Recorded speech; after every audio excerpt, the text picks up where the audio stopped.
این سگا نمیذارن قوچ با بازنر دعوا کنه. ببین شما رو به خدا، این خودش یه حکمت الهی است. میارن قاطی حیوانا میکنن. حالا با چشای خودتون دیدین دیگه. به اینا هم میگن سگ گله. بغل آرارات.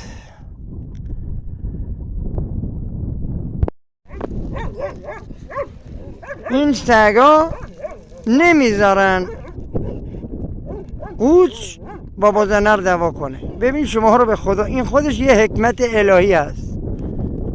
میارن قاطی حیوانا میکنن. حالا با چشای خودتون دیدین دیگه. به اینا هم میگن سگ گله. بغل آرارات.